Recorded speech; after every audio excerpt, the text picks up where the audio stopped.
مصطفیٰ جانے رحمت پہ لاکھوں سلام۔ بسم اللہ الرحمن الرحیم۔ السلام علیکم ورحمۃ اللہ وبرکاتہ۔ تاشقند سے سمرقند کا سفر بڑی ایکسائٹمنٹ میں گزرا۔ سمرقند پہنچ کر میں سب سے پہلے حضرت شیخ ابو منصور ماتوریدی رحمۃ اللہ علیہ کے مزار پر حاضری دینا چاہتا تھا۔ میں جاننا چاہتا تھا کہ شیخ صاحب نے اپنے پرفتن دور میں کیسے اہل سنت کا دفاع کیا، اور ریلوے اسٹیشن سے ہم سیدھا شیخ ابو منصور ماتوریدی رحمۃ اللہ علیہ کے مزار اقدس پر پہنچ گئے۔ حسن اتفاق دیکھیے کہ مجھے وہاں پر ایک ازبک عالم حضرت الغ بیگ صاحب سے ملاقات کا شرف حاصل ہوا۔ یہ ویڈیو کلپ الغ بیگ صاحب کی مدد کے بغیر بن ہی نہیں سکتی تھی۔ ازبکستان کے دل میں جب کبھی ریشم کا راستہ تہذیبوں کو جوڑتا تھا، 3 شہر آج بھی تاریخ کے نگینے ہیں: تاشقند، بخارا، سمرقند، اور انہی سرزمینوں میں ایک نام روشن ہے: امام ابو منصور ماتوریدی رحمۃ اللہ علیہ، وہ متکلم اسلام جس نے اہل سنت کے عقیدے کو محفوظ کیا، عقل و وحی میں توازن قائم کیا، اور جس کی تعلیمات وسطی ایشیا سے بر صغیر اور سلطنت عثمانیہ تک پہنچیں۔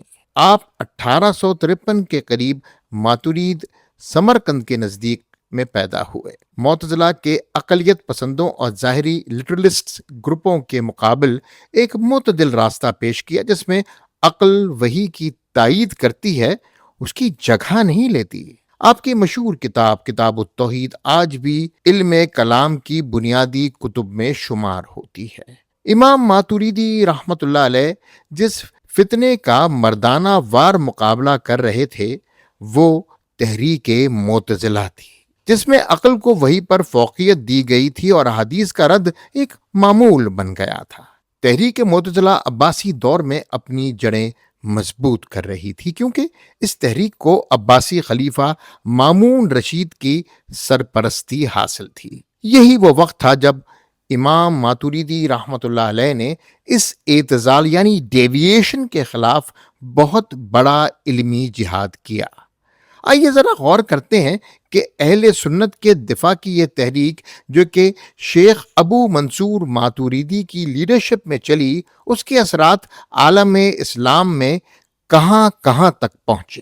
سلطنت عثمانیہ میں ماتوریدی عقائد کو ریاستی سطح پر اپنایا گیا اور فقہ حنفی کے ساتھ اسے سرکاری نصاب کا حصہ بنا لیا گیا۔ عثمانی مدارس میں کتاب التوحید پڑھائی جاتی رہی، جس نے سلطنت کے طور و عرض میں فکری استحکام فراہم کیا۔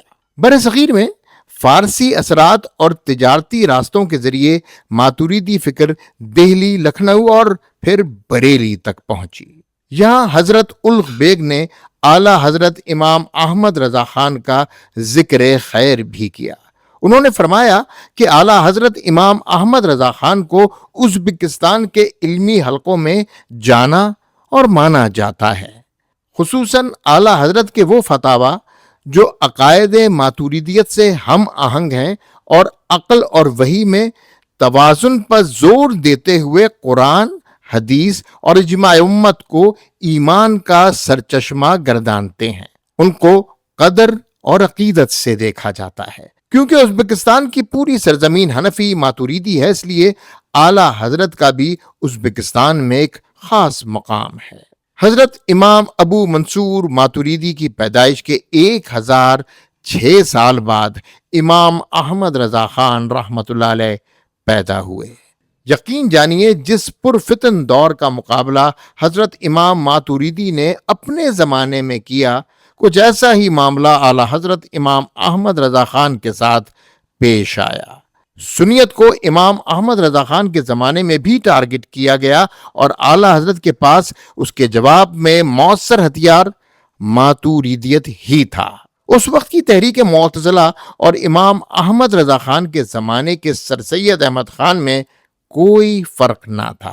جس طرح خلیفہ مامون رشید نے معتزلہ کو سرکاری سرپرستی دی، بالکل اسی طرح مکتب دیوبند اور سر سید کو انگریزوں کی سرکاری سرپرستی ملتی رہی۔ بلکہ اس سرپرستی میں اب تحریک استشراق یعنی اورینٹلزم کا تڑکا بھی لگ گیا تھا۔ آج بھی اہل سنت کے پاکستان اور ہندوستان میں حالات اس بات کی گواہی دے رہے ہیں کہ اہل دیوبند اور تحریک معتزلہ کو سرکاری سرپرستی ملتی تھی اور ملتی رہے گی، بس سر سید کی جگہ اب غامدی اور ان کے جیسے رفقا آ گئے ہیں۔ ہمیں کیا کرنا ہے؟ اس کا جواب مجھے حضرت شیخ ابو منصور ماتوریدی کے اس عظیم الشان مزار اقدس کی دیواروں سے ملا۔